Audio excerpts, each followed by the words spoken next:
They call this, they call samsarga hai. Samsarga means sambandha hai. The association of the dharma of the one with the other one, association of dharma of the other with the first one, this is impossible.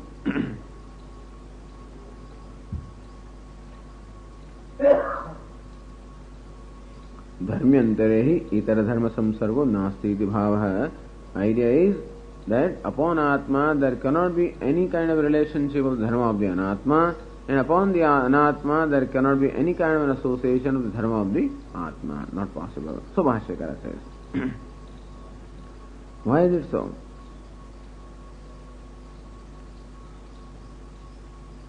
Says Purnananda Uttara Bhashyarthe Purva Bhashyartho Hetu Hidi Jnapayan Atmani Anatma Dharma Samsarga Anupattau Anatmani Atma Dharma Samsarga Anupattau Cha Dharma Samsarga Abhava Hetu Tam Upadayati.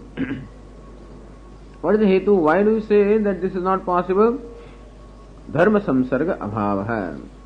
That the dharma or the attributes of the one cannot come in contact with the other. Contact between Atma and Anatma is not possible, therefore contact between their dharmas also is not possible. If the dharmis can come in contact with each other, like iron and fire can come in contact with each other, then the attributes of iron and fire can also come in contact with each other. But if Atma and Anatma can never be in one place, they can never have contact with each other, then the attributes of Atma and Anatma can also never have contact with each other. Therefore, what was said earlier, that Atma, Anatma, Itara Bhava is impossible, that becomes a Hetu for the later. So since Atma and Anatma cannot be in one location, therefore their dharmas also cannot have any samsarga or any sambandha. So what was said in the previous sentence becomes a Hetu for what is said in the subsequent sentence. Ityataha, that's why Bhashyakara. Iti, that being the case, ataha. So, you want to know what is iti and ataha? That, see, Purnananda says, last page 23, ityataha aha iti, iti shabdaha shankartakaha, ataha shabdaha hetvartakaha, aha iti anena pariharamaha. Yathach evam rup, of course, this ityataha is of the Tikakara. But yatah karanat prapta, atah karanat pariharamaha iti. So atah shows the karanam, iti shows the hetu. Since this is the case, therefore, so atmanatmanoho itaredar bhava anupattau siddhaya tad dharmanapi sutram itaredar bhava anupatti ityatah.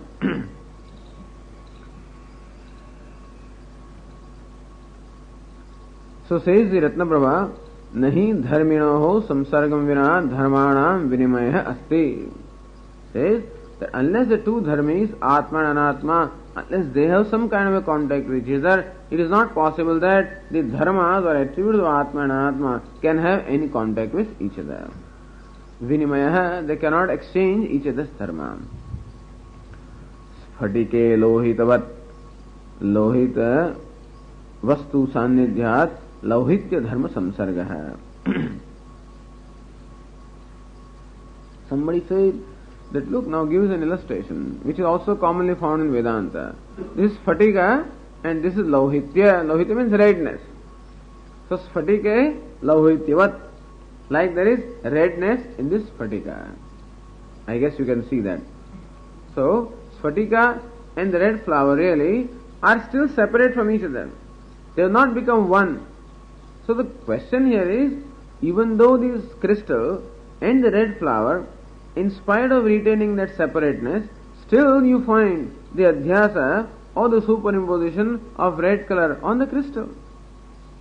So your statement that the two dharmis, the two substances should necessarily be in one place, and then alone their exchange of the dharmas is possible, is not necessarily so, because we find that even though the crystal and the flower, they retain their separateness, still we find the flower imparting its color to the crystal. So Purnananda says, Nanu, dharma samsargam prati, dharmi samsarga hetu chet.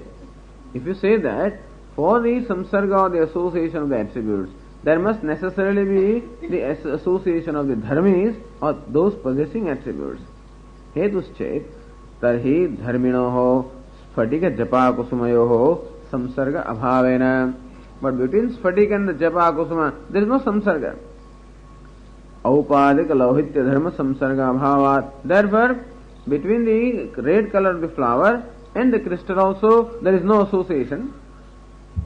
Sphatike lauhityam astiti adhyasatmaka graho nasyat. Then why do we find the red color in this sphatika? So it's not that both of them have to have contact.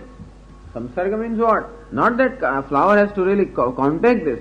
It can be away also, and still we find the red color being imparted to sphatika.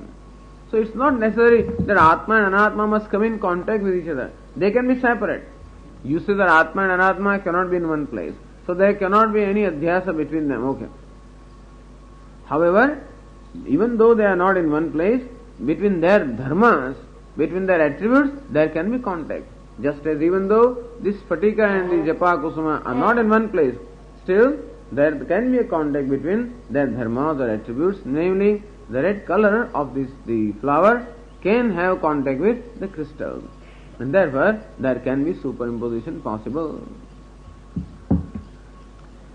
Therefore it says, Sphatike lohita vastu sannidhyat lauhitya dharma samsarga. The point is that there is a contact. Even though there may not be contact between the flower, apparently, and the crystal, there is a contact. Because what is really reflected in crystal is a light. And therefore, there is a contact in the light. So there is a contact here. It is the contact between fire and the flower and the crystal is not physically required, because the light from the flower does contact the crystal. And therefore, there is a contact between them. Therefore, you see the red color in the crystal. So it is not that between the flower and crystal there is no contact. There is a contact, and that is samipyam. Yeah, if it is so far away, then light from the flower cannot reach the crystal, and therefore the adhyasa is not possible.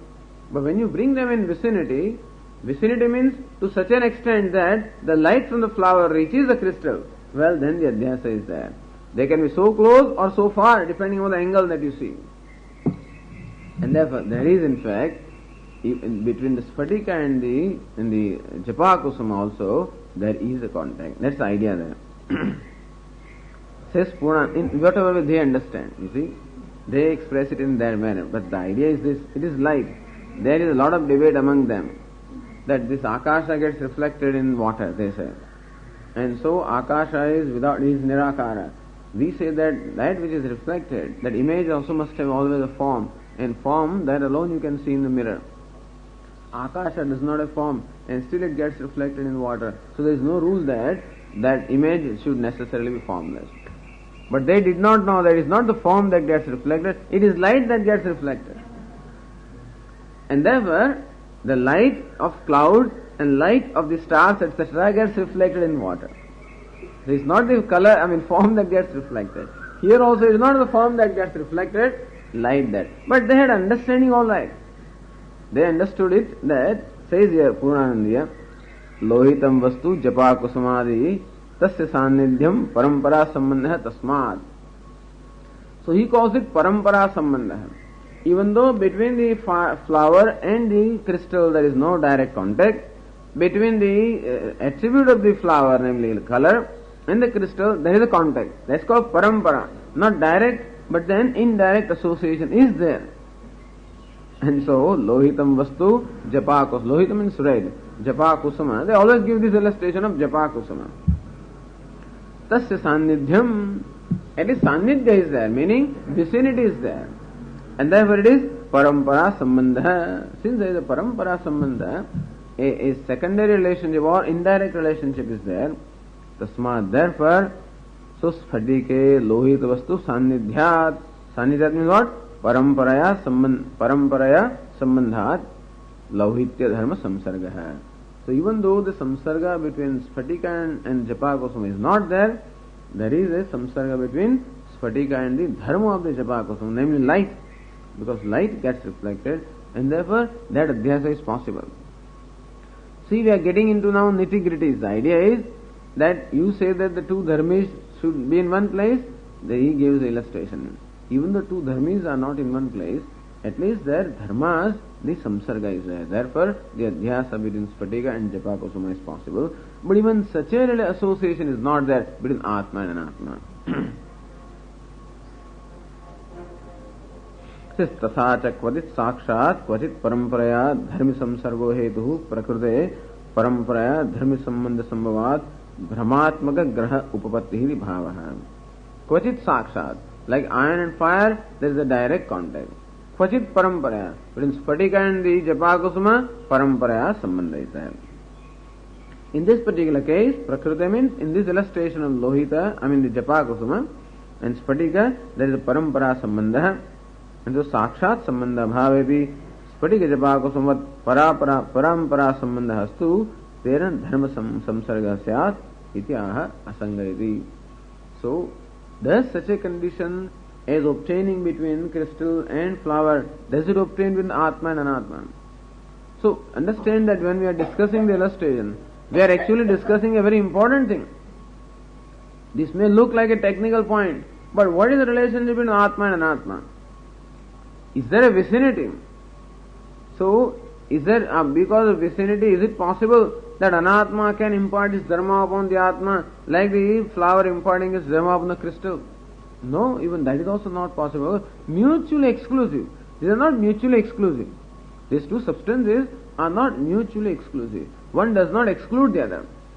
One does not, is not intolerant of the other.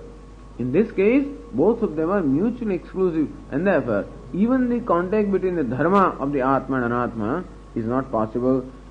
So the Tikakara says, Asangatma dharminah kenavi asamsargat dharma samsarga puroko dharma samsarga kutastya hiti abhipretya uktam sutaram. Bhashyakrata uktam asangatva asangatma dharminah. Asanga Atma. Asanga Atma means Atma itself is Asanga and that itself is dharmi. So Atma, who is Asanga, Asanga means totally unrelated.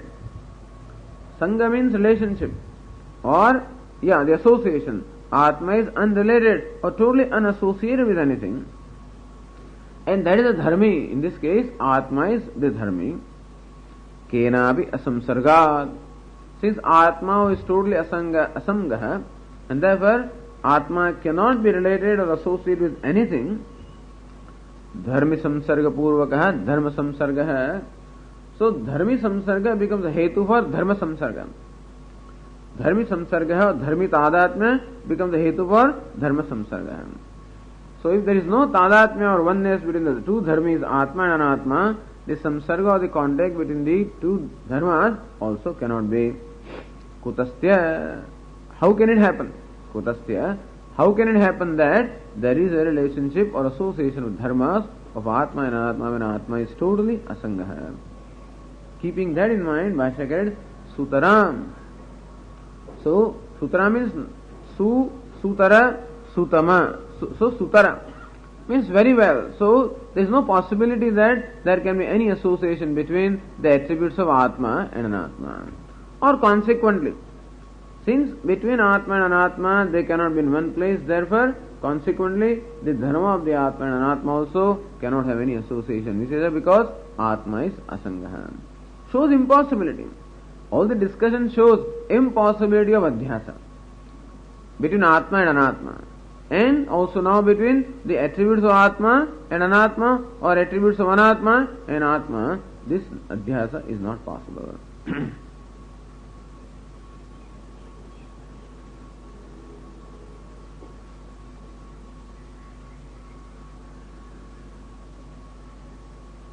Says Purna Loke Shuktau Idam Ityadi Nahi Tadasti. Okay, that's nothing. Nanu. Now then further it is said here. Ratnaprabha says Nanu Atma Anatmanoho Tadatmyasya Tad Dharma Samsargasya Cha Bhave Adhyasah Kim Nasyat. Says Purana Loke Shuktau Idam Ityadi Nahi Tadasti Antena Swapratipaditena Granthena Uttam Hetum Bhasharudam Kartum Icchan Akshep Samadhanabhyam Uttar Bhashyam Avatarayate Nanu iti. See, if you go back to page 16 of this book, This, there the Ratna Prabha said, Loke Shuktau Idam Rajatamiti Brahmaha Satya Rajate Idam Rajatam iti Adhisthana Samanya Aropya Visheshayo Aikya Pramahita Samskarajanya Drashtaha Nahi Tadasti. See, that portion that he had written, the Ratna Prabhakara had written, that in the world we find that the one commits an error of taking the mother of pearl to be silver, because in the past one has seen the idam and silver in one place, and the samskara that are there in the mind, they become the cause for the error of taking the mother of pearl to be silver. And so also for the error of taking atma to be anatma and anatma to be atma, for that error to take place, somewhere one must have seen atma and anatma in one place, and those samskaras must be there, but such thing is not there. This is what he had said. Says Bhashyakara says the same thing. Or what Bhashyakara says was very briefly stated there, and now the Tikakara shows how that idea is contained in the Bhashya. So it says Nanu. So Ratna was Nanu Atma Anatmanoho Tadatmyasya Tad Dharma Samsargasya Cha Abhavepi Adhyasah Kim Nasyat. Question. Alright. Suppose Atma and Anatma have no association. They cannot be in one place, they cannot be one, and therefore their dharma or the attributes also cannot have any association, we accept. Because the association of dharma can be only when there is a tadatmya or adhyasa of the dharmi. And therefore, in case of Atma and Atma, this is not possible. Tathapi, abhavepi means even though that is the case, adhyasa kim nasyat. Still, why do you say that adhyasa or superimposition or error cannot be? So Bhashyakas ityatah. So now upapattihi up to that point is explained. Tad dharmana visutaram itaredar bhava anupattihi. This portion has been explained by Tikakara. So since siddhau, so since atma and anatma there cannot have itaredar bhava, therefore the dharmas also cannot have itaredar bhava. That being the case, ityatah, therefore अस्मत् प्रत्यय गोचरे विषयिणी चिदात्मके युष्मत् प्रत्यय गोचरस्य विषयस्य तद्धर्माणां च तद्विपर्येण विषयिणः सो विषयिणः तद्धर्माणां च विषय अध्यासः मिथ्या इति भवितुं युक्तं भाष्यम्. So now that portion is being explained here. Ityatah, that you find right on the page opposed to that. Ityatah bhashya upattihi ityatah अस्मत् प्रत्यय गोचरे विषयिणी चिदात्मके युष्मत् प्रत्यय गोचरस्य. That is what the Ratna Prabha is now explaining. Ityatah means iti of bhashya. Uktaritya tadatmyadi abhavena tat pramayah abhavat atah. Iti and atah. Iti shows a hetu. That being the case. Uktaritya tadatmyadi abhavena. Since by the method that was said earlier, since there cannot be tadatmya between atma and anatma and then dharma, tat pramaya abhava, and therefore no one can have the prama or the samskara of the knowledge that atma and anatma or the dharma that is in one place. Ataha of the bhashya pramajanya samskara adhyasa heto abhavat. So adhyasa which requires the samskara born of that prama or the knowledge, अध्यासः मिथ्या इति भवितुं युक्तम् इति अन्वयः. इत्यतः अध्यासः मिथ्या इति भवितुं युक्तम्. That's how. In between you need not read. इत्यतः अध्यासः मिथ्या इति भवितुं युक्तम्.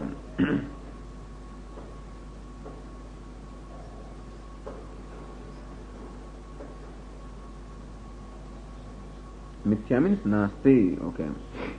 That is मिथ्या शब्दः द्व्यर्थः. मिथ्या शब्द has two meanings by the way.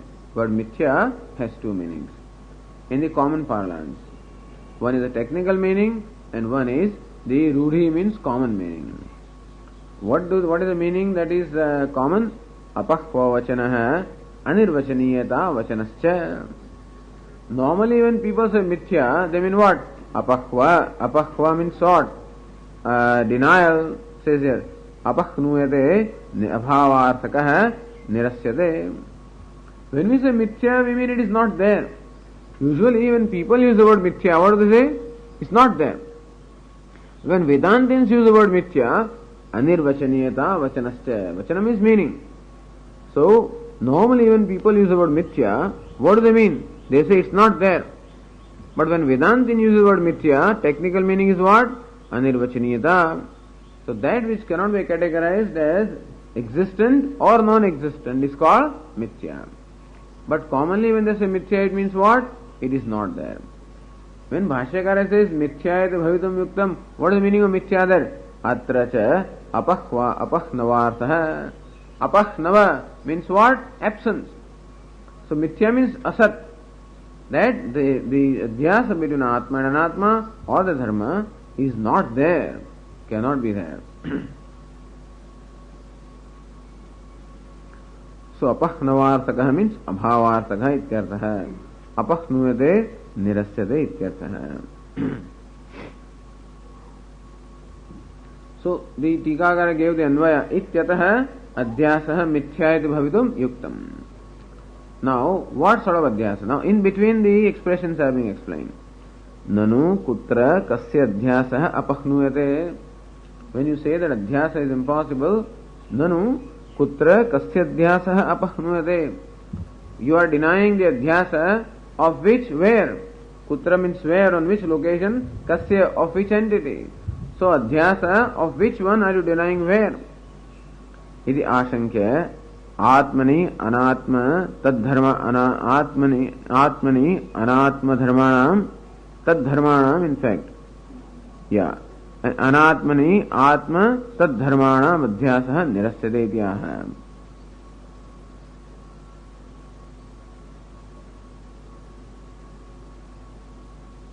No, it's right. Atma tadharma. So one ta is missing there.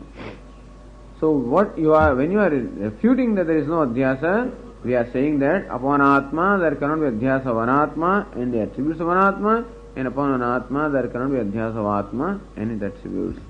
Nirastyatidaha. So Bhashyakara is asmat pratyegochare vishayini ityadina. So asmat pratyegochare vishayini chidatmake yushmat pratyegocharasya vishayasya tadharmanam cha adhyasa. Upon Atma, who is asmat pratyegochara, one who shines as asmat, or one who is fit to be appreciated as asmat or I, which is Vishayi, the subject, which is conscious in nature, upon them the superimposition of Yushmat, meaning Vishaya, and the attributes of Vishaya is not possible. Says Ratnaprabha, ahamiti pratyayogyatvam buddhyadehe api asti iti matva. So here, what explanation is accepted? The second explanation. Ahamiti pratyaya asmat pratyaya and tvamiti pratyaya yushmat pratyaya. The Tikakara himself gave vayamiti pratyaya asmat pratyaya, yuyamiti pratyaya yushmat pratyaya, plural he had taken. The second one took the ahamiti pratyaya asmat pratyaya, tvamiti pratyaya yushmat. That is being taken here for the discussion, although there is no big difference between you as singular and plural or I as singular and plural. What applies to singular applies to plural, what applies to plural applies to singular also. Ahamiti pratyayogyatvam buddhyadehepi asti. What do you mean by aham? What do you mean by that adhyasa upon the Atma is not possible? Some people think that buddhi also is Atma. So very often buddhi means ahankara. So upon in buddhi there is ahankara, sense of individuality, and that is what is normally taken to be I. And so the ahankara also is appreciated as I. So do you mean that I, by I you mean ahankara asmat pratyegochara means that which is the subject matter of asmat pratyaya or the cognition of I. And ahankara also becomes the subject of the cognition of I. So upon that ahankara the adhyasa is not there. Is that what you are saying? Ahamiti pratyayogyatvam buddhyadehe api asti iti matva tatah atmanam vivechayati. Then Bhashyakara says, no, when we say I, we do not mean ahankara. Vishayini, the one who is Vishayi, meaning one who is a subject. What do you mean Vishayini? Buddhyadi sakshini ityartha. Here by Atma we mean the Vishayi, means subject, meaning the very witness of the ahankara, the very witness of buddhi. So buddhi is in the form of vrittis, or the thoughts, and one who is even the witness of these thoughts of the buddhi, this is what we mean by asmat pratyegochara. So asmat pratyegochara, if that alone was said, somebody may take it to be ahankara. So Bhashyakara further qualifies Vishayini. He is the very subject, the very witness, and therefore the conscious, pure consciousness. How do you call him Sakshi? Sakshi. How do you say that Atma is Sakshi? Chidatmake. Because Atma is Chidatma. Atma means Swarupa. Chit is a Swarupa, the very nature of one is called Chidatmaka. So Atma is conscious in nature. Ahamiti bhasamane chidamshatmani ityartha. In Ahankara there are two ansha. One is Jada ansha, other is Chetana ansha. So even in Ahankara, that Chetana ansha is what we are meaning by the real Atma. Ahankara itself is a product of Adhyasa. Of what? Atma and Anatma. So Ahankara itself has two elements in that. One is Atma, which is what? Consciousness. Other is Anatma, which is Jada or Vritti, or the sense of limitation. So Ahankara is sense of individuality. That I am Karta, I am Bhokta, Aham Sukhi, Aham Dukhi. That Aham is what? Chidamshaha. And Sukhi Dukhi is what? Jadaamsha. And between them there is a wedlock or Adhyasa. And therefore we have this entity called Ahankara. So it's not that Ahankara really is primarily Asmat Pratyaya Gochara, but in Ahankara that Chid Amsha is there is called, so Ahankara also is called Chidabhasa, reflected consciousness. So that which is reflected is what we mean and not what is reflected. Ahamiti bhasamane chidamshatmani ityartha. So that Chidamsha Atma or the Chidamsha means that consciousness that shines is Aham. By Aham we do not mean individuality. Aham means I, which always shines. That is what we mean by Atma, Asmat Pratyaya Gochara Vishayi Chidatmaka.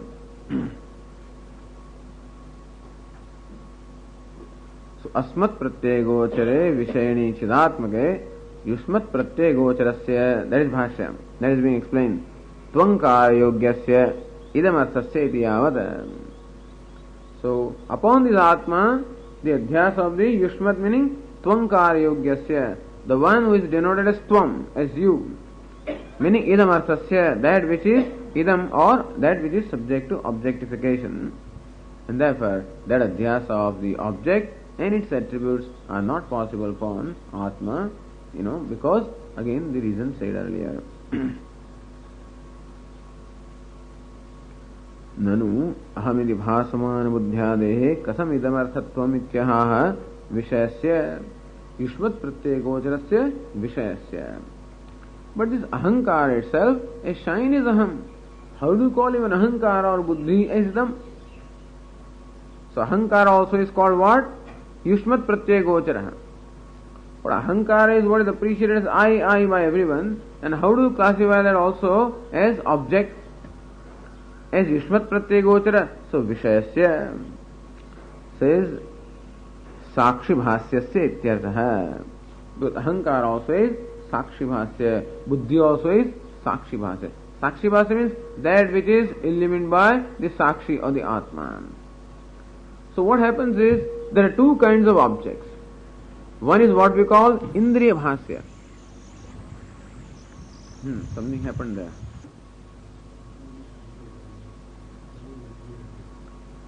So here now, the says, okay, what is Ahankara? Or what is Buddhi or the intellect? Is it really the subject I or is it object? The intellect also is object. Why? Even though you can't perceive the intellect. Usually what do we call object? This flower is called object. Because I can perceive that. So usually the whole creation is called object or idam, which can be perceived by sense organs. But our mind cannot be perceived by sense organs. The intellect cannot be perceived by sense organs. Should the intellect then be called the Atma? Should it be called subject or should it be called object? He says even though intellect cannot be perceived by sense organs, it is still perceived by the subject. Meaning I am aware of the thoughts taking place.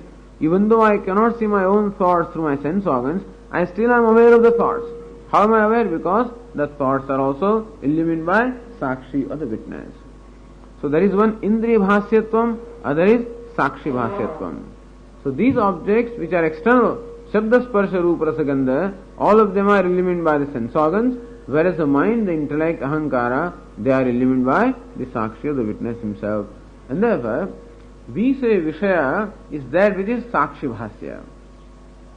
So ultimately this flower also can be known only when there is a corresponding thought of the flower takes place. And that thought must be known. See, flower will be known to me only when the flower thought takes place in my mind. Otherwise flower is not known. Flower can be there, my eyes can be open, but if the mind is not there, if the flower thought does not take place, well, I don't perceive the flower. So when do I perceive the flower? Only when the flower thought takes place in my mind. So ultimately flower becomes sakshi bhasyam by first generating thought, and the thought is illumined by the sakshi, and that is how I know the flower. So according to us, according to him, the definition of Vishaya is that which is illumined by the sense organ. We say no, the object of Vishaya is that which is illumined by the sakshi. So, Vishayasya sakshi bhasyasya ityartha. Sakshi bhasyatva rupa lakshana yogat buddhyadehe ghatadivat idam arthatvam. So like ghata or like flower is called idam or this or object, so also buddhi also is called object. Sakshi bhasyatva rupa lakshana yoga, that bhasyatvam is there. So but part also is illumined and the buddhi also is illumined. Both of them are illumined. And therefore, buddhyadehe ghatadivat idam arthatvam. Ghata is called idam, buddhi also is called idam. In technical sense. Even though in Vyavahara you do not call buddhi as idam. You call ghatapata as idam. But technically speaking, buddhi falls in the same category as a ghata. You perceive a part and you perceive a mind also. Perhaps you perceive your mind much more intimately than you perceive the parts. As Swami would say, I see your body and similarly I see this body also. If your body is the object of my knowledge, this what I call my body or what I call I also is equally an object of my knowledge. And much more intimately. I don't quite know what's happening in your body, but I know what's happening in every joint of mine, And so this body is in fact much more intimately known. And similarly also the various thoughts in my mind are very intimately known to me. And therefore, inasmuch as both of them are known, doesn't matter how they are known. One is known through a sense organ and one is known directly, but inasmuch as both of them are known, both of them, the buddhi, meaning the mind, the intellect, the ahankara, all of them also fall in the same category as that of the part. Buddhyadehe ghatadivat idamarthatvam na pratibhasateti bhavaha. What happens is, buddhyadehe idamarthatvam na pratibhasate. We do not find that buddhi etc. is idam because it is not indriya bhasya. Since buddhi etc. cannot be perceived by the sense organs, we don't think that buddhi is idam or the object like part. But it is very much the object because it is sakshi bhasya. Or na pratibhasate. See that pratibhasata can be understood two ways. By sandhi, na pratibhasate iti or na pratibhasatah iti. Visarga is also there is a lopa or ekara also there is a lopa. So this Ratnaprabha, this Purnananda gives explanation second differently. So na pratibhasatah iti pratibhasatah pratyakshana ityartha. So buddhi etc. do not become the object like ghatapata. Ghatapata are perceived, buddhi is not perceived, but anyway, buddhi is still in the category of object because it is known. Perception takes place through sense organs, but then knowledge takes place in the mind. So buddhi also is known to the witness, and therefore it is also in the category of object. बुद्ध्यादेहे घटादिवत् इदमर्थत्वम् इति अत्र अस्य अत्रांशङ्गः तथा च अहमिति भासत्वात् बुद्ध्यादेहे एव वृत्तिरूप प्रत्यक्षेण इदमर्थत्वम् नास्ति इति भावः. Okay, it's the same thing. So now this is explained. What is explained now? इत्यतः अस्मत् प्रत्ययगोचरे विषयिणी चिदात्मके युष्मत् प्रत्ययगोचरस्य विषयस्य तद्धर्माणां च अध्यासः तद्विपर्ययेण. So tadviparyayena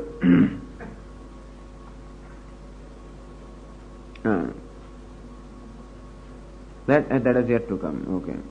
Now what happens is, Ratnaprabha, before proceeding to the next sentence, सो इत्यतः अस्मत् प्रत्यय गोचरे विषयिणी चिदात्मके युष्मत् प्रत्यय गोचरस्य विषस्य तद्धर्माणां च अध्यासः मिथ्या इति भवितुं युक्तम्. This much is explained.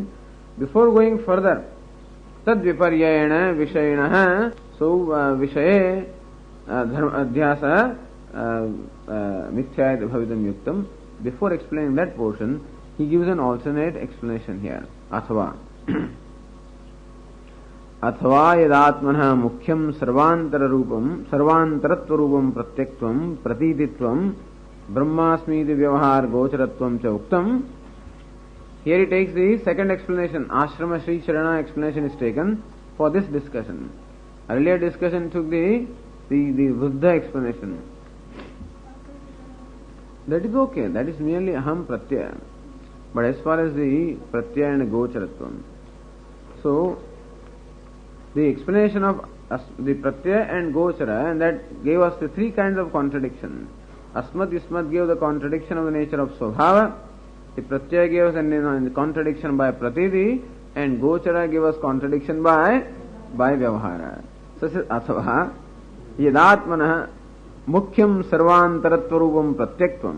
आत्मा is सर्वांतरः. It is the most inward. Mukyam. Even ahankara also can be called antara with reference to body, etc. But Atma is the ultimate antara. Sa kashta, sa paragatihi. There is nothing inside Atma. Meaning, so pratyaktvam means being interior or being inside. Why is Atma said to be inside? Because Sarvantara. He is the inner self of everything, including inner self of buddhi or even the inner self of ahankara. So yat atmana mukhyam sarvantaratvarubam pratyaktvam pratititvam. That Atma is of the nature of consciousness, self-shining, therefore it is called pratiti. Pratiti means what? That pratititvat. So that which shines. Brahmasmi the vyavahar gocharatvam chauktam. You say that Atma is subject to vyavahara, aham brahmasmi. And anatma is subject to vyavahara, karta, bhokta and everything else. So you just made a statement earlier that Atma enjoys pratyaktvam, pratititvam, aham brahmasmi the vyavahar gocharatvam, tat asiddham. He says that remains unestablished. Why? Ahamiti pratiyamanatvat ahankaravat iti ashankyaha. Because Atma also is appreciated. Ahamiti pratiyamanatvat. Atma also is perceived as aham. Ahankara also is perceived as aham. So now what's the difference? See, each explanation brings us some clarity. Earlier explanation sought to establish that ahankara is vishaya. Buddhi also is vishaya. Even though we may not appreciate it by sense organs, buddhi still is vishaya, the object. Now he says, okay, what's the difference between ahankara and atma? Both are I. Ahankara, the sense of individuality, also is I, and atma also is I. So why do you say that atma alone is the inner self? Ahankara also, if I is the inner self, ahankara also is appreciated as I. So why not that also can be called the inner self or pratyak. Ahamidi pratiyamanatvat ahankaravat iti. Like ahankara is appreciated as aham or I, atma also is appreciated as aham or I, and therefore, how do you say atma is inner and ahankara is not inner? So in answer to that, as the Bhashyakara said, asmat pratyaya gochare chidatmake vishayini. Asmat chasau pratyas chasau gocharascha tasmin ityartha. That is asmat as well as pratyaya as well as gochara, as it was said earlier. So now what is the difference between atma and ahankara is very beautifully brought out here. Aham vritti vyangya sphurnatvam sphurna vishayatvam va hetuhu. Please tell us, when you compare atma and ahankara, when you both of them say that both of them are appreciated as I, what do you mean by that? Aham vritti vyangya sphurnatvam sphurna vishayatvam va. So when there is this concept in our mind, I, then I am a man, I am happy, I am unhappy. All of these are concepts of I. So what happens there is, in that there is I as well as happy, I and unhappy, I and man, I and woman. That first I really doesn't have any form at all. That I am a man, I am happy, that I doesn't have any form or any attribute at all. Because it can be connected with everything. So that which can be connected with everything itself is without any form or without any attribute. As Swami used to say, like dalda, Since dalda doesn't have any color, therefore you can add color into that and then sell it as pure ghee or something like that, Or like the crystal, which itself is pure and therefore can assume any color. And therefore, if there is a red color, crystal will assume red color. There is a blue color, crystal will assume blue color. A green cloth, crystal will assume green color. If crystal can assume any kind of color, that shows that crystal itself does not have color. And similarly also that I can be now a man, then can be happy, then can be unhappy, then can be this, father, son and what not. That shows that I itself doesn't have any attribute at all. That which assumes all the roles must be without role. If one actor can appear in different roles, that shows what? Actor who wears the roles is different from the roles. So that I, which gets associated with different concepts, itself is what? Without any concept, without any form. And therefore, that I merely shines. But what happens is that I also requires the appreciation. I am a man or I am father. Father has a form. Man has a form. Sukhi has a form. So in every form that I also shines. Thus every appreciation, every cognition that I am a man, I am good, I am bad, I am happy, in that I also shines. I is revealed by every vritti of ahankara. But then it doesn't shine as the very object of the vritti. That Purusha, Sukhi, Dukhi, all of them is the object of the aham vritti. So when I say I am a man, I am happy, that man, happy, etc. are called objects of the vritti. But I is something that shines in that vritti. I does not become the object of the vritti, I is that which shines in the vritti. We used to give this illustration that how do we perceive this microphone here? Microphone can be perceived, or how am I able to read the book? The book can be read only when there is light. So what happens is, actually we cannot perceive the light as it is. How do we say that there is light? When a flower is perceived, then we say that there is light. Suppose I can't perceive anything, I cannot see anything into my eyes, what do I say? There is no light here at all. Please switch on the light. So the presence and absence of light we know, not because we perceive the light directly, but every perception becomes an object that reveals the light. So perception of the flower reveals the presence of light. Flower is the object of perception. Light is not perceived, but that perception reveals the presence of light. You understand? So flower is the object of perception. Now similarly also, when I say I am happy, I am unhappy, that happy, unhappy are all the objects of perception. But each one of them reveals that I or awareness. That awareness cannot be directly perceived by me. But then, when I perceive a thought, in what light do I perceive a thought? When I claim to be happy, how do I claim? Because the thought, namely happiness, is illumined for me. Who illumines that thought? That consciousness illumines the thought. Like a mirror illumines my face, or mirror reflects my face. It is not that my face is there, but then mirror makes my face reflected. My face gets reflected in the mirror. The light gets reflected or gets expressed through this flower. So flower becomes a medium or a means for manifesting the presence of light. And similarly also, that aham vritti becomes a means for manifesting the presence of awareness or consciousness, which is principal I. Ahankara is what? Secondary I. So I also now has two meanings. One is the ahankara, other is the awareness. Now awareness is not the object of I. That Sukhi Dukhi Ahankara is the object of that Aham Vritti.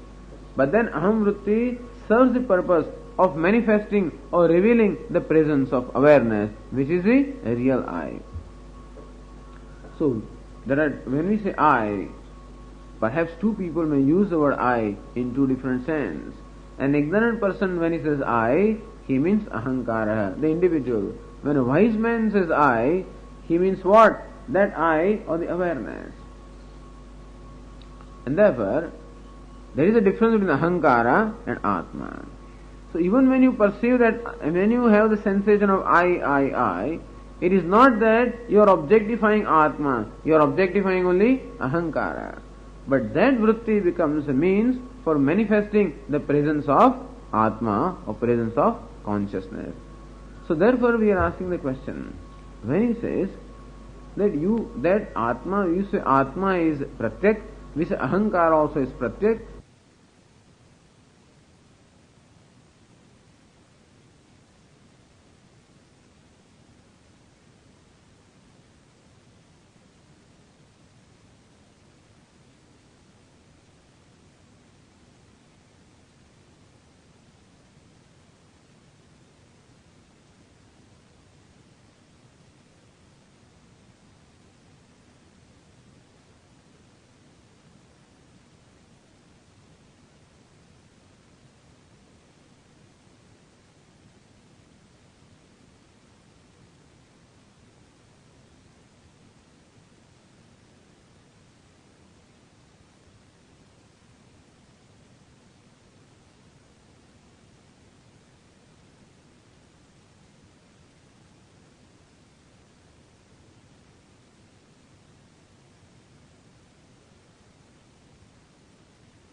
स्फुरणत्वम स्फुरण विषयत्वम वा हेतुः अहम वृत्ति व्यंग्य स्फुरणत्वम.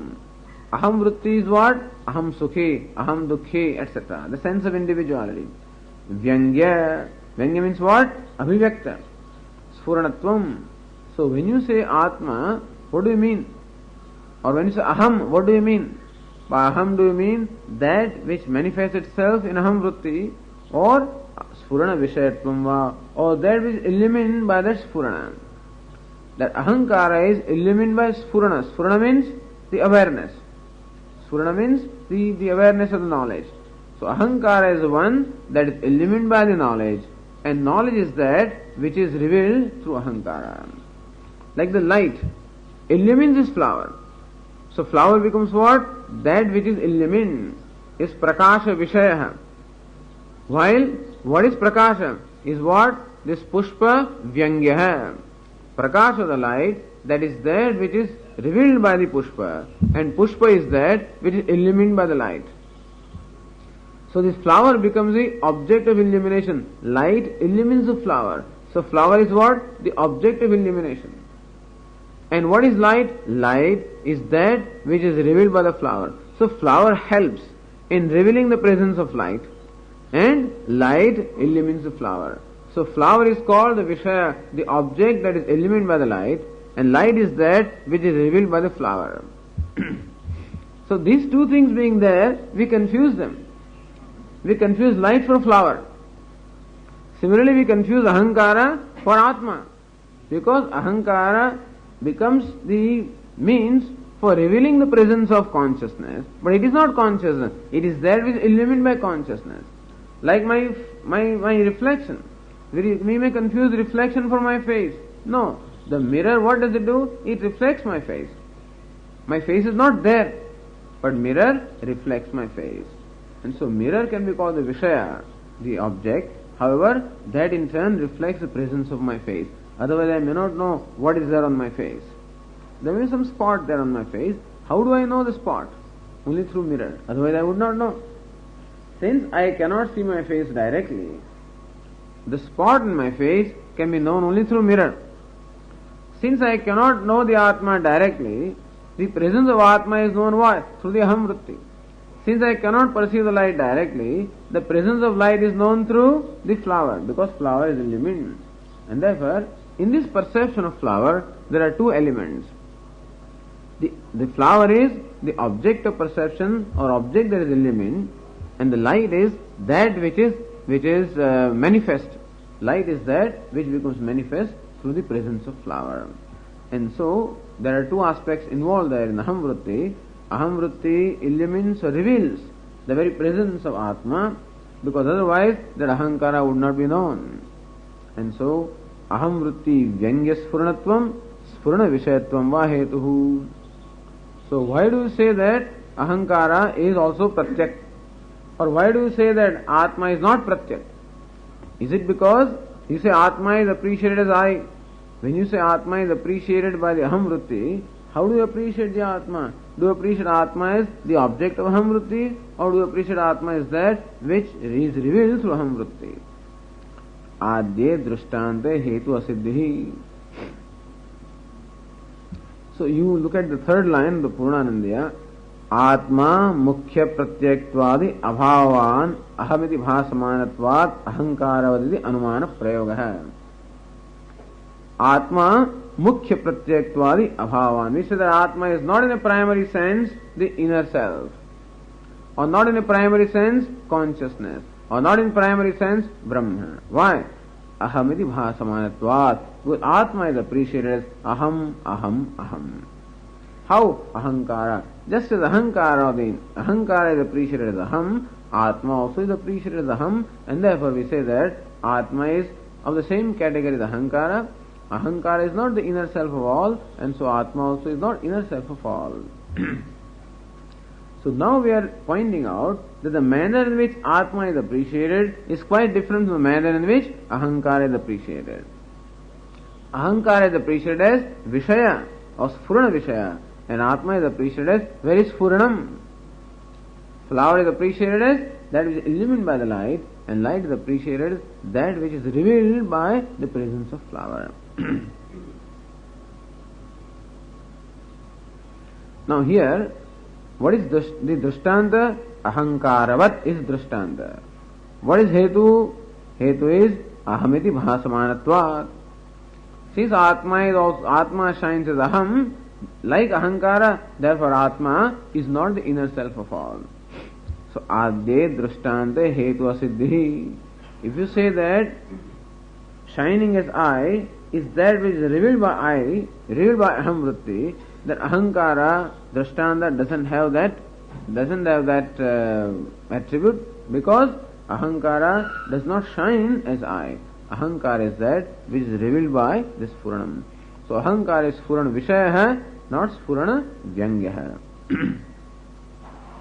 Adye Drishtanta Hetu Asiddhi, and therefore your Drishtanta is not proper. Dvitedu Pakshe Tadasiddhi. What is Paksha? Atma is Paksha. Atma does not become the object of Aham Vritti, and therefore, if you say that Sfurana Vishayatvam, then Atma does not have. If you say Vritti Vyangya Sfuranatvam, then Ahankara does not have. In one case, the illustration is not proper. In other case, the Paksha doesn't have the Hetu Dharma, and therefore, this Anumana that Atma is not Pratyak is not proven.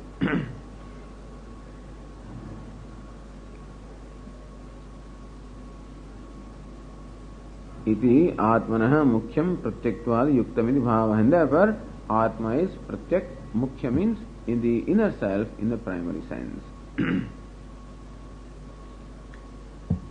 Okay.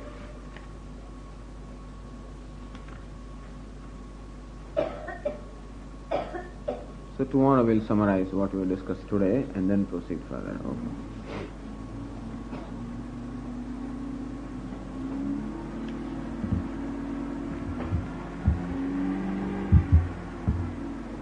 Om Purnamad पूर्णमादाः पूर्णमिदं पूर्णात् पूर्णमुदच्यते पूर्णस्य पूर्णमादाय पूर्णमेवावशिष्यते ॐ शान्ति शान्ति शान्तिः शङ्कर ओङ्कारश्चाथ शब्दस्य द्वावेतौ ब्रह्मणः पुरा कण्ठं भित्त्वा विनिर्यातौ तस्मान्माङ्गलिकावुभौ ॐ अथ मत्प्रत्ययगोचरयोः विषयविषयिणोः तमः प्रकाशवद्विरुद्धस्वभावयोः इतरेतरभाव अनुपत्तौ सिद्धायाम् तद्धर्माणामपि सुतराम् इतरेतरभाव अनुपत्तिः इत्यतः अस्मत्प्रत्ययगोचरे विषयिणे चिदात्मके युष्मत्प्रत्ययगोचरस्य विषयस्य तद्धर्माणाञ्च अध्यासः तद्विपर्ययेण विषयिणः तद्धर्माणाञ्च विषये अध्यासः मिथ्येति भवितुं युक्तम्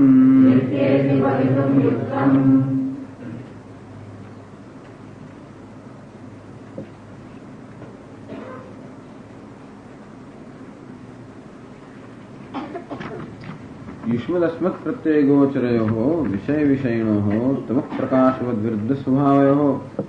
Since that which is denoted by the Yushmat Pratyaya and that denoted by Asmat Pratyaya, which are of the nature of Vishaya and Vishayi, which are totally contradictory to each other like the light and darkness, since there cannot be adhyasa or superimposition, since they cannot be in one location. So why should there be no adhyasa? Because the condition required for adhyasa are not satisfied. Two things must be in same location. Number one, and a few other conditions also should be satisfied for adhyasa to take place. But since Atma and Anatma can never be in one location, therefore nobody would have seen them in one location, and therefore the samskaras required, or samskaras of the nature of their identity are never there, and therefore adhyasa is not possible. And when adhyasa between the Vishaya and Vishayi are not possible, or Atma and Anatma are not possible, there is no way that there can be adhyasa between their attributes. Because adhyasa between the attributes requires that those possessing the attributes, namely dharmis, must have the adhyasa, tadatmya. Then only dharma samsarga is possible. So samsarga means again contact between the dharmas or attributes is possible only when there is contact or oneness between the dharmis. And therefore, even the itaretara bhava, meaning superimposing dharma of one upon the other thing, and dharma of the other upon one, meaning superimposing the dharma of anatma upon the atma, and the dharma of atma upon the anatma, this also is impossible.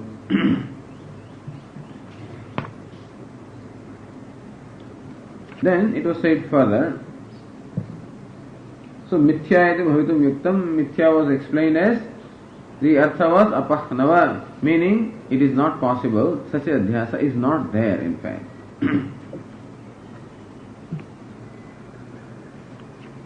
Then a fine distinction was made between Atma and Anatma, that usually this buddhi or the ahankara is always appreciated as I. So, how do you say that? Even if it asmat pratyaya gochara. So when you say that adhyasa of the Vishaya upon asmat pratyaya gochara, that is Atma, is not possible, the Purupakshi says that an ahankara also is asmat pratyaya gochara, meaning that which is appreciated as I. So ahankara is also that which is appreciated as I. And so, how do you say that adhyasa upon ahankara is not possible? The answer was given that by we do not mean ahankara by asmat pratyaya gochara, because ahankara means a modification of buddhi, and buddhi itself also is an object. Also is idam. Even though buddhi is not an object like the flower is, still buddhi is an object. Flower is what we call indriya bhasyam, meaning illumined by the sense organs. Buddhi is not indriya bhasyam because buddhi cannot be known through the sense organs, but buddhi nevertheless is sakshi bhasyam. Inasmuch as both of them are bhasya, illumined, therefore both of them fall in the category of idam, and therefore, so Bhashyakara said, asmat pratyaya gochare vishayini. Atma is vishayi, meaning sakshi, and buddhi is that which is vishaya, that which is illumined. And then another objection also was made that you say that Atma, the self, is in the primary sense, so sarvantaram, sarvantara, that Atma is innermost of everything, pratyaktvam, because he is the self, pratititvam, it is of the nature of pratiti or awareness, and that ultimately Atma is appreciated as Brahman. So this claim of yours, that Atma alone is in the primary sense the self of all, is non-proven, because ahankara also can very well be said to be the self of all. But that is also inner. Problem is, all the time you have to distinguish between Atma and ahankara. Because ahankara is taken to be self. And that is where the confusion occurs. The first confusion occurs there, where ahankara, the sense of individuality, is taken as self. And that is why again and again this question comes. Because it is our experience that ahankara itself is known as I. And so we take ahankara or sense of individuality itself as Atma. So that is not what is meant by Atma. That's why again and again the point is brought up and it is clarified. So, asmat pratyaya gochara hai. What is the difference between Atma and ahankara? Atma is asmat pratyaya gochara hai. Ahankara also is asmat pratyaya gochara hai. But there is a difference. It is true that ahankara also is appreciated as I, and Atma also is I. Except Atma is not appreciated as I, it happens to be I, and ahankara is appreciated as I. So ahankara, sense of individuality, is a given vritti or a thought form. Aham sukhi, aham dukhi, I am so and so. In that, what is ahankara? That I am so and so is really ahankara, which is illumined by the awareness. And what is awareness? Awareness is that the presence of which becomes known because of the vritti. And light is that the presence of which becomes known because of the object illumined by the light. Otherwise we would not know the presence of light, because light cannot be perceived itself. So light is that the presence of which becomes known because of the object that is illumined. But the object itself is what? That which is illumined by the light. So object has two things. It becomes the cause for the revealing of the presence of light. Not that object is required for the light to be there. Light is there on its own. However, its presence is known only when an object is illumined. Like Sat, Chit, Ananda is there on its own. But an object is required to reveal that there is existence, that a flower is. The isness is appreciated only when we appreciate a flower. That the flower shines, that shining also is appreciated when that awareness gets reflected through flower. That flower is attractive, that priyatvam ananda also is reflected only through an object. Because Sat, Chit, Ananda by themselves are formless, and therefore cannot be directly perceived or become an object of experience. However, the presence of Sat, Chit, Ananda is known when an object is illumined, object is known or object exists. So, true that ahankara also is asmat pratyaya gochara, but in what sense? That gochara is vishaya, ahankara is asmat pratyaya vishaya. What is pratyaya? Pratyaya is pratiti. So, Atma is of the nature of pratiti, meaning merely of the nature of light or awareness. Ahankara is the nature of pratyaya, meaning that which is illumined. So pratyaya word is explained two ways, earlier also. Pratititvat and pratiyate iti pratyaya. So that which is known is called pratyaya. And pratititva, that which shines is called also pratyaya. So asmat pratyaya gochara can be applicable both to atma as well as ahankara. However, the meanings will be different. In one case of atma, the word pratyaya would mean pratiti, meaning awareness. So that which is of the nature of awareness. And what is the meaning of gochara? That gochara also has two meanings.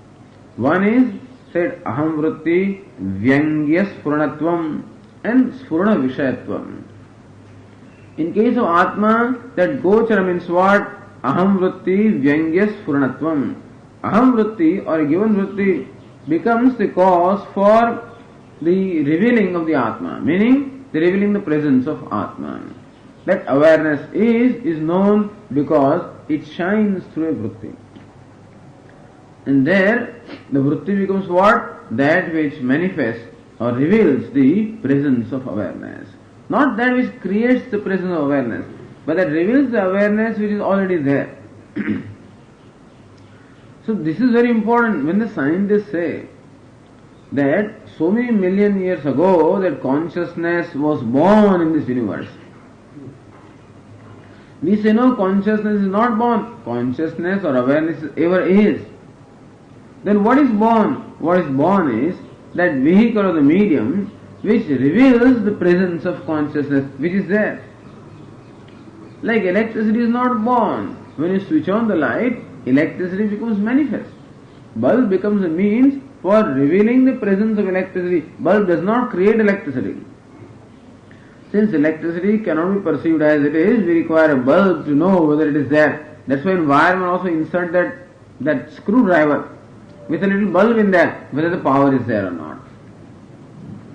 And so, electricity being that which cannot be perceived, you require a little bulb in order to know. What does a bulb do? Bulb manifests or reveals the presence of electricity, while bulb itself is that which is revealed by electricity. So bulb cannot shine if electricity is not there. But electricity is there whether bulb is there or not. Similarly also, what is ahankara? What is ahankara? Ahankara is that which is revealed by Atma. And what is Atma? Atma is that the presence whose presence is known because of ahankara.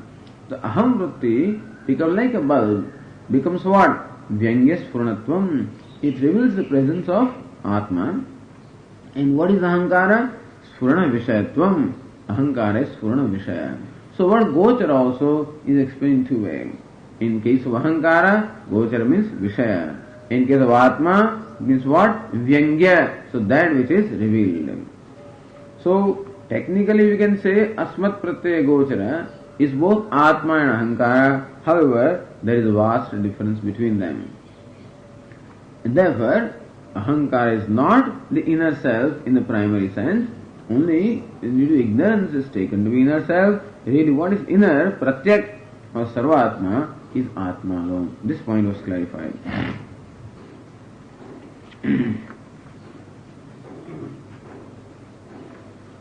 Now again, page 26, continuing.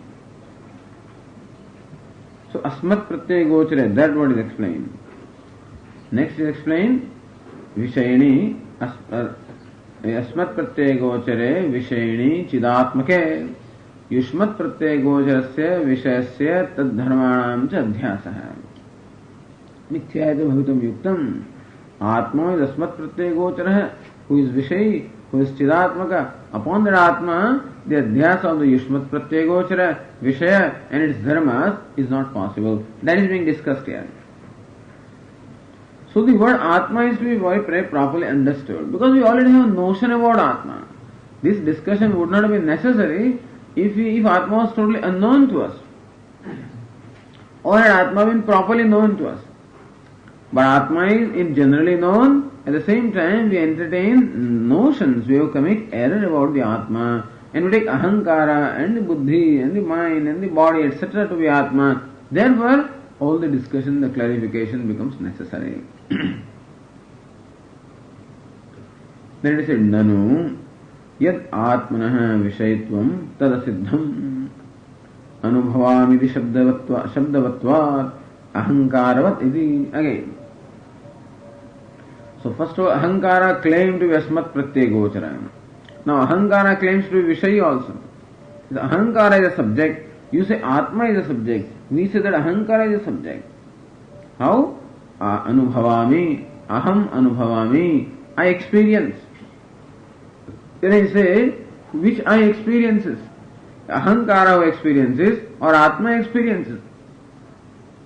Says, Ahankara alone experiences, Atma cannot experience. So, Aham anubhavami iti shabdavatvat.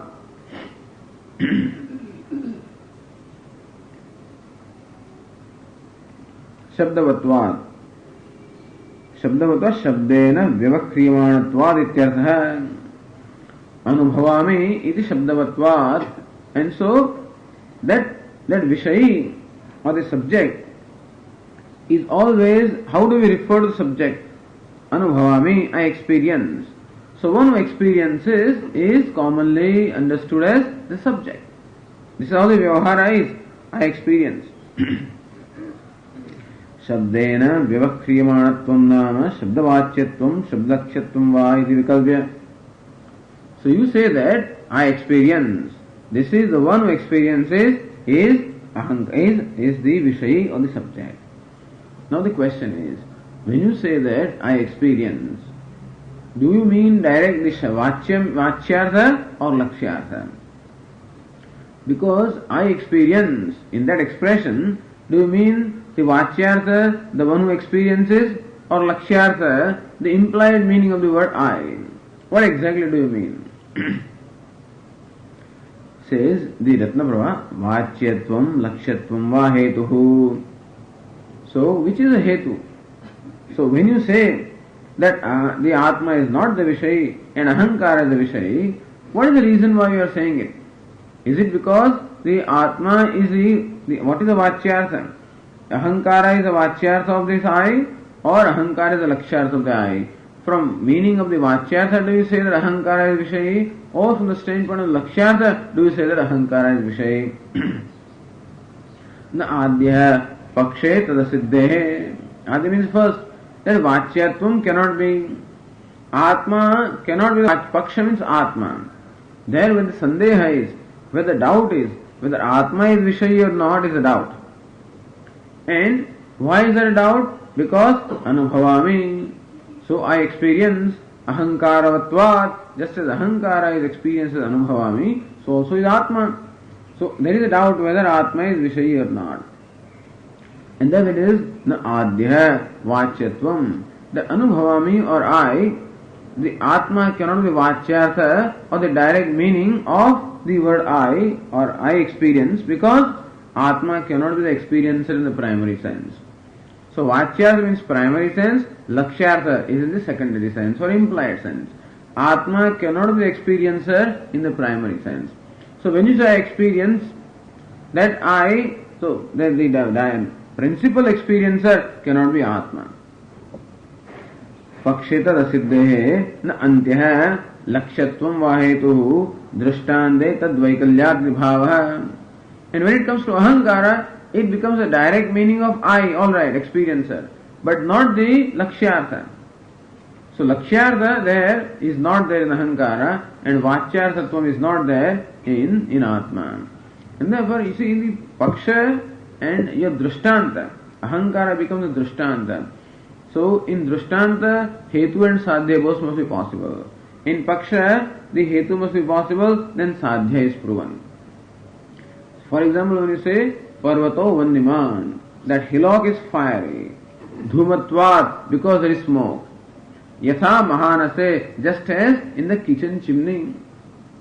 So that kitchen becomes the example, Drishtanta, where both the Hetu and Sadhya are present. Smoke also is present and fire also is present. Smoke is a Hetu, the cause, and fire is what we want to arrive at. In the illustration named the kitchen, we find both of them together, the smoke as well as fire. In the hillock, we only find smoke. Therefore we say that there must be fire, because wherever the smoke is, fire must be. So there must be an illustration where both the Hetu and the Sadhya must be present.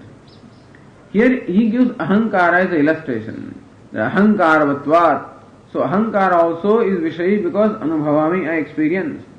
But in that, if you say that the aham, the lakshyartha is what is meant by aham, then lakshyarthatvam is not there in ahankara. So ahankara cannot be illustration for lakshyarthatvam.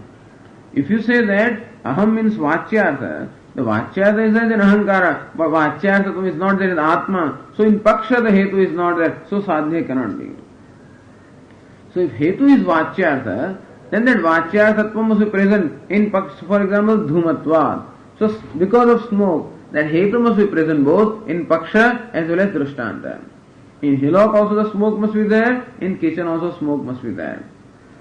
So what is your hetu here? When you say that ahankara is the vishaya of the subject, do you mean that vachyarthatvam is there in the subject? Then vachyarthatvam must be present both in paksha and drishtanta. What is paksha? Atma. What is drishtanta? Ahankara. But vachyarthatvam is not present in atma. So is not present in paksha, therefore also the inference doesn't work. Then if you say lakshyarthatvam, the lakshyarthatvam is not then ahankara in drishtanta. There also, therefore the inference does not work. So hetu must be present both in paksha and drishtanta. And the hetu, what is your hetu? So we have this notion alright, without clarity about them. When we also think variety of things about ourselves, we don't think actually, or we don't properly think. Then I experience, and so ahankara experiences. So what do you mean by I? Do you mean the vachyartha or lakshyartha? Because I has two meanings, a primary meaning and an implied meaning also. Ahankara may be the primary meaning alright. Ahankara is not always present all the time. And therefore, even when ahankara is not there, that I is always there. As in deep sleep, for example, ahankara is absent, but I is present. And therefore, in the deep sleep when you experience, who experiences? Do we experience something in deep sleep? We do. What do we experience? We experience ignorance and we experience happiness in deep sleep. How do we say? Because when I wake up, I say that. I slept very well. I did not know anything. When I say I did not know anything, I have the memory of not having experienced anything. So I have the memory of the experience of nothing. And I say I slept happily. That also shows the memory of my having experienced happiness. And wherever memory is, it must be preceded by an experience. So deep sleep, I must have experienced ignorance or absence of everything. And deep sleep, I must have experienced happiness. Then alone I can wake up in the morning and say that I did not know anything or I experienced happiness.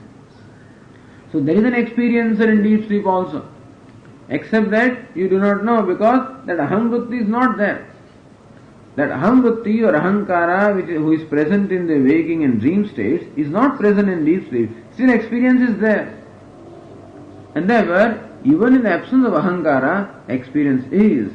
That shows that ahankara is not something that persists all the time.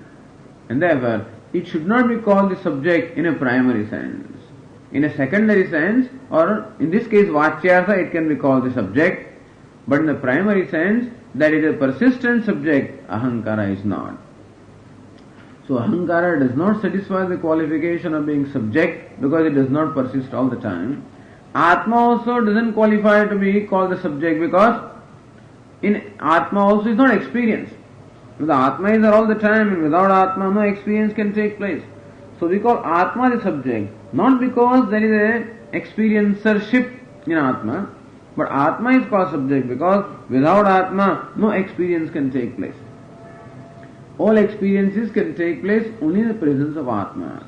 And therefore in every experience these two elements are present, Atma as well as Ahankara. But then, who is the primary one? Well, that Atma which shines by itself is a primary subject you can say, because without that, Ahankara or nothing else will shine. But then we do not know that. So we confuse. When two things shine simultaneously, we confuse. So the shell also shines and that light also shines. Therefore we confuse it to be silver. If shell alone was shining and it was not glittering, we would not confuse it to be silver. If glitter was there in real silver, it would have been okay. But then silver, the glitter also is there and shell also is there. Both of them are shining in one location and therefore we commit the mistake.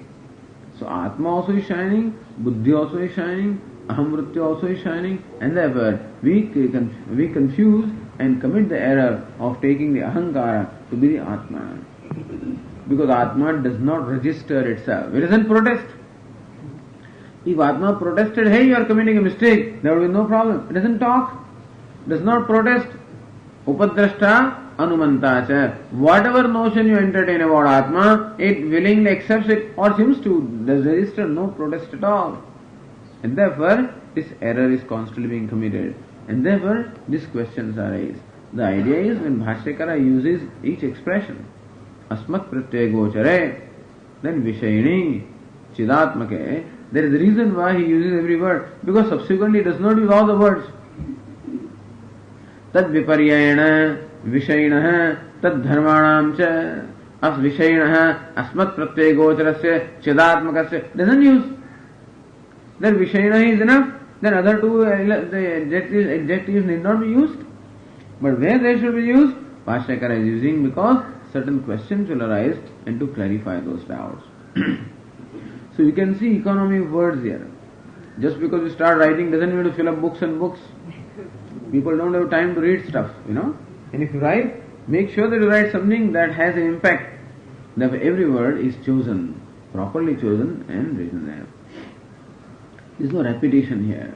If repetition is there must be some real purpose behind it.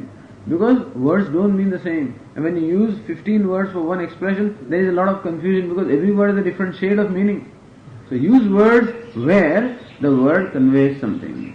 Otherwise it may sound very wonderful and flowery, but then for a real thinker it creates problem. For most people it doesn't create problem. It sounds good. But when you think, then words create problems. Because words always carry a certain sense.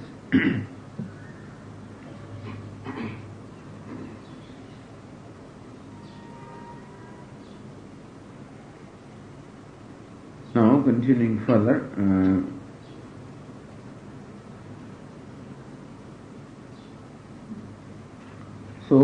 this Purana says, Shabdena Vyavakriyamanattvam nama Shabdavachyatvam Shabdalakshyatvam va iti vikalpya Hetum swayam dushayadi vachyatvam iti kalpitatvat.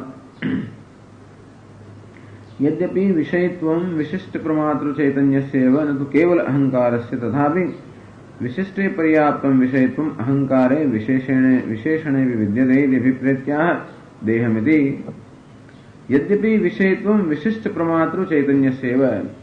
It is pramatru chaitanya which is really the subject. न तो केवल अहंकारस्य, merely ahankara which is jada cannot be the subject. It is chaitana which is subject, but not pure chaitana also, even vishishta chaitana. So consciousness conditioned by the concept of pramatrutvam, knowship, that is the real subject.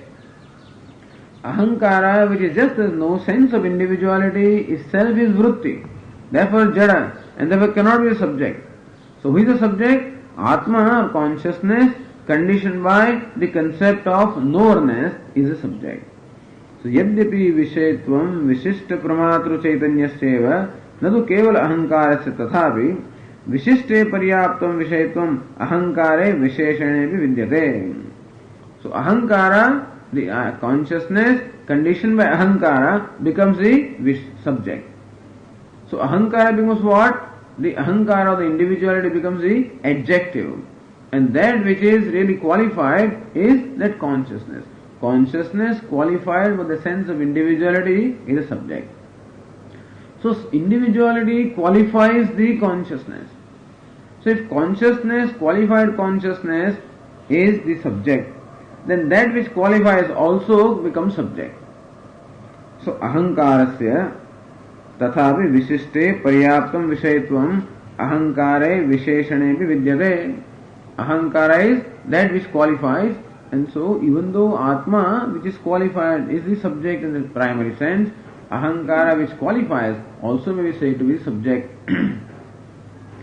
Says Ratnamra, Deham Janamiti, Deh Ahankarayoho, Vishaya Vishayatvevi, Manusyohamidi, Abheda Adhyasavad, Atma Ahankarayohopi, Adhyasasyadityadaha, Chidatmagaiti. Deham Janami, I say, I know the body. See, each one is experience. Deham janami, I know the body. Iti deha ahankarayoho vishaya vishayitvevi. So then deha becomes what? Vishaya. Deham janami, I know the body.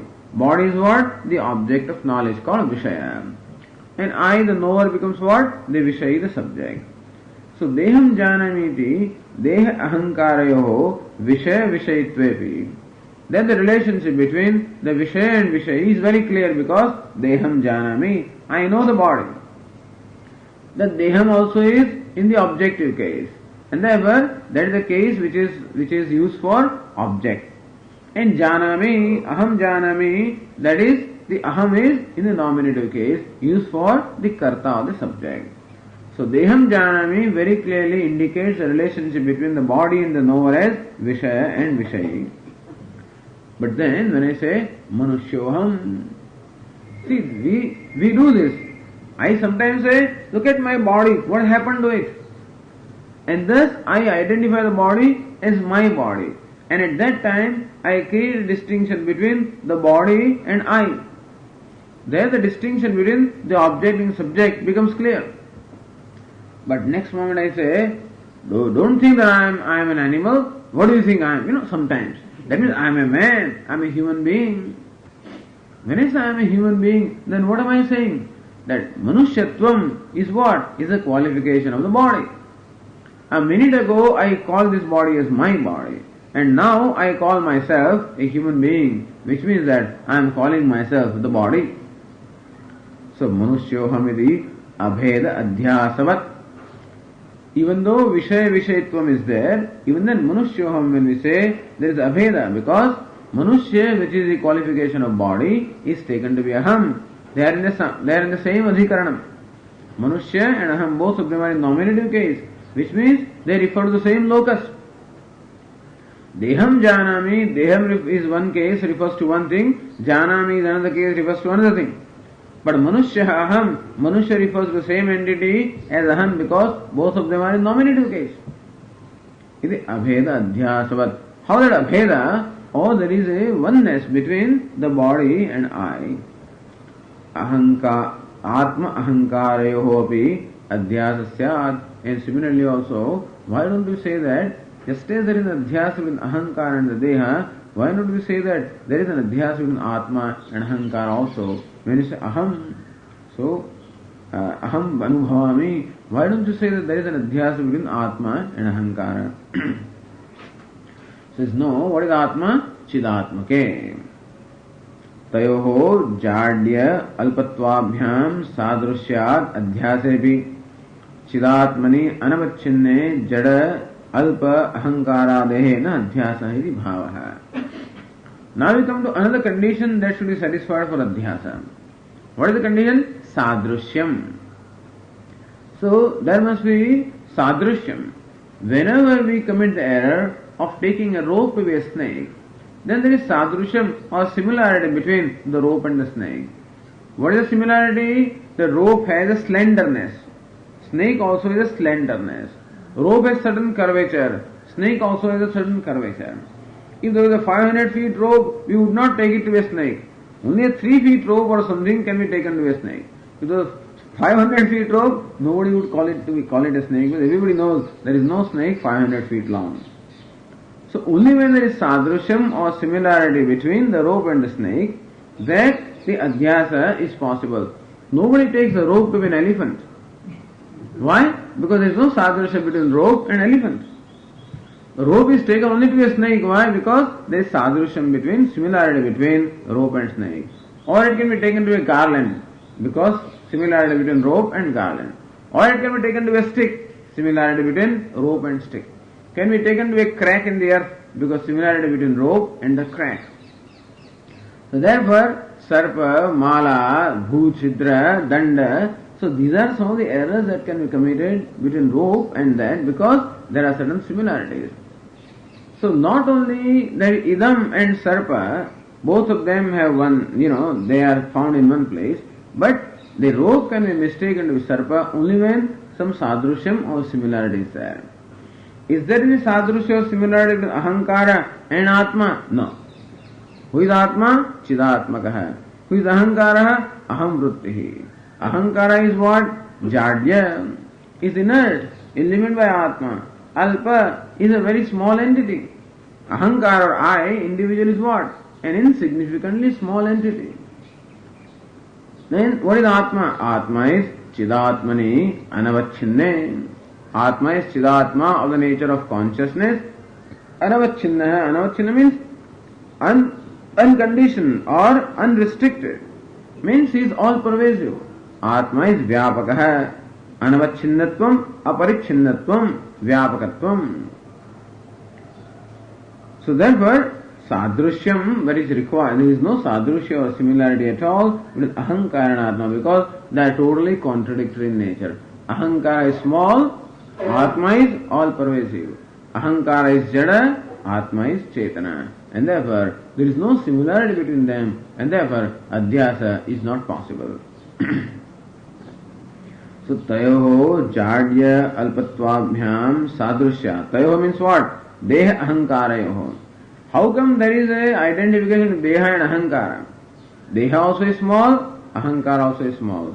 Deha is Jada, Ahankara also is Jada. And therefore, Adhyas or imposition between Deha and Ahankara is possible.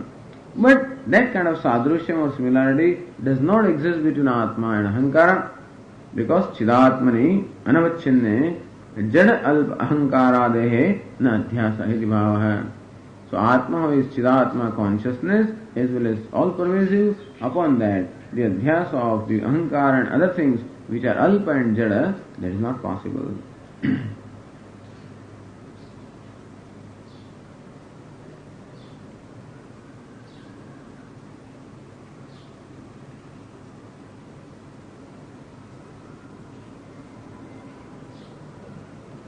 Okay, so this explains Asmat Pratyagochare Vishayani Chidatmake. So that excludes Ahankara. These three qualifications exclude Ahankara. And even the Adhyasa between Atma and Ahankara. So by saying Chidatmake, by showing that contradiction, Adhyasa between Atma and Ahankara also is denied. And the Asmat Pratyagocharatvam and Vishayatvam of the Ahankara also is denied. Upon Atma which is such or who is such, the Adhyasa of the Anatma who is Yushmat Pratyegocharasya Vishayasya, that Adhyasa is not possible. Tad Dharmanam api Adhyasa is not possible. Now that is next taken up. What is this? Yushmat Pratyegocharasya. Says Ratnaprabha, Ahamiti Bhasyatvad Atmavad Ahankarasyapi Pratyaktvadikam Mukhyameva Tatah Purvokta Paraktvavi Asiddhiti Ashankyaha Yushmaditi. He says Ahamiti Bhasyatvad Atmavad Ahankarasyapi Pratyaktvadikam. Atma also shines as Aham, Ahankara also shines as Aham. So Ahamiti Bhasyatvad. Since Ahankara also shines as Aham, Atmavad like Atma, Ahankarasyapi Pratyaktvadikam Mukhyameva. We say that Ahankara also is really the Atma. Pratyak means that which is inner. So Atma is called inner or Pratyak because it is I. That Ahankara also shines as I. So Purva Pakshi says